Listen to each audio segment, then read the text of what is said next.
அந்த வாசல்களை திறப்பதற்கு 6 காரியங்களை நம்முடைய வாழ்க்கையில செய்ய வேண்டும். அந்த 6 காரியங்களை நாம் செய்வோமானால் நிச்சயமாக அடைக்கப்பட்டிருக்கிற அடைப்புகளை தேவன் திறப்பார். முதலாவதாக வெளி 3ஆம் அதிகாரம் 8ஆம் வசனம் விதமா சொல்லுகிறது, உன் கிரியைகளை அறிந்து இருக்கிறேன், உனக்கு கொஞ்சம் பலன் இருந்தும் நீ என் நாமத்தை மறுதலியாமல் என் வசனத்தை கண்டபடியினால இதோ திறந்த வாசலை உனக்கு முன்பதாக வைத்திருக்கிறேன், ஒருவனும் பூட்ட மாட்டார். கொஞ்சம் பலன் இருக்கு.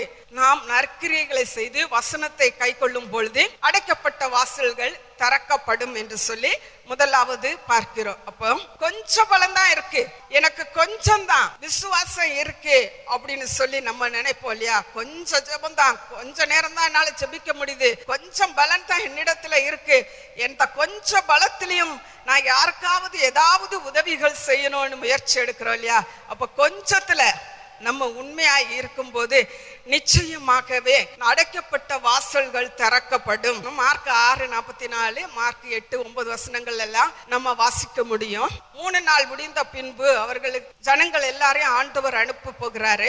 அப்போ சீசர்களை பார்த்து அவர் சொல்கிறாரு, வழியில இவங்க சோர்ந்து போவாங்க, 3 நாட்கள் பட்டினியா இருந்து போறாங்களே, சோர்ந்து போவாங்க, இவங்களுக்கு ஏதாவது கொடுக்கணுமே அப்படின்னு சொல்லும் போது ஒரு சின்ன பையன் தன்னுடைய தாயாரு கர்த்தருடைய வார்த்தையை கேட்கும் போது அவன் பசின்னு என்னைய தொந்தரப்படக்கூடாதுன்னு சொல்லி அவனுக்கு கொஞ்சம் அப்பம் கொடுத்தாங்க. அதை அவன் பத்திரப்படுத்தி வச்சிருந்தான். அதை கொண்டு அந்த கொஞ்சம் அப்பத்தை கொண்டு கொஞ்சம் மீனை கொண்டு அன்னைக்கு ஆண்டவர் 5000 பேருடைய பசியை ஆற்றினார். அது போதுமானதாக காணப்பட்டது. இதே போலதான் நமக்கு கொஞ்சம் அதை கொண்டு நாம் மற்றவர்களுக்கு ஆசீர்வாதமாக இருக்க முடியும். அப்போ அடைக்கப்பட்ட வாசல்கள் நமக்கு திறக்கப்படும். அதே போலதான் 1 ராஜாக்கள் 17ஆம் அதிகாரம் 13வது வசனத்துல ஒரு ஏழை தாயார் தன்னுடைய ஜீவனை விடுவதற்கு, தன்னுடைய மகனுடைய ஜீவனும் அவர்களுடைய ஜீவனும் போவதற்கு இரவு பறக்குறாங்க. ஒரு பிடி மாவு, கொஞ்சம் எண்ணெய் தான் இருக்கு, அதை கடைசியா சாப்பிட்டுட்டு மறைச்சு போகலாம் அப்படின்னு இருக்கும் போதுதான் எலியா தீர்க்கதரிசி அந்த தாயாரிடத்துல போய் கேட்கிறாரு, எனக்கு ஒரு சின்ன அடைய கொடு அப்படின்னு சொல்லி கேட்கிறாரு. ஆனா சின்ன அடைய மூலமா எலியா தீர்க்கதரிசியினுடைய பசி ஆறிச்சு. அதன் மூலமாக பஞ்சம் தீரும் வரையிலையும் அந்த தாயாருடைய வீட்டுல பானையில எண்ணெயும் குறையல, மாவும் குறையல, அவங்களும் அவங்க வீட்டார் அனைவரும் பஞ்சம் தீரு வரையிலே ஆகாரம் அவங்களுக்கு காணப்பட்டது. அப்போ ஒரு சின்ன அடை. அதே போலதான் 2 ராஜாக்கள் 5ஆம் அதிகாரம் 3வது வசனத்துல ஒரு சின்ன பெண்ணு ஒரு சின்ன வார்த்தை சொல்கிறார். நாகமானின் வீட்டுல வேலைக்காரியாக அவளை சிறப்பிடிச்சு கொண்டு வந்து அவ வேலை செய்து கொண்டிருக்கா. அந்த சின்ன பெண் வேலை செய்து கொண்டிருக்கும் பொழுது தன்னுடைய எஜமானனுடைய வியாதியை குறித்து அவ கேள்விப்பட்டு தன் ஆச்சாரை பார்த்து என்ன சொல்றா, என் ஆண்டவன் சமாரியாவில் இருக்கிற என் தீர்க்கதரிசியின் இடத்தில் போவாரானா அவர் சுகமாவார் அப்படின்னு சொல்லி ஒரு சின்ன உபதேசம், சின்ன குட்டி வார்த்தை அன்னைக்கு அந்த பெண் சொன்னதினால நாகமானின் சுகத்தை பெற்றாரு.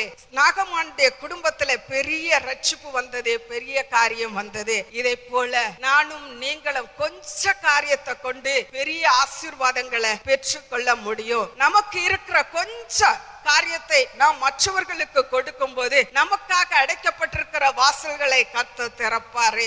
அது சின்ன முயற்சியா இருக்கலாம். நீங்க சின்ன சின்ன முயற்சி எடுக்கிறீங்கல்ல, அது முதல்ல தோல்வியாக காணப்படலாம். ஆனா அதை நீங்க தோல்வியாக காணப்படுகிறதுன்னு சோர்ந்து போகாம சின்ன சின்ன முயற்சி எடுங்க.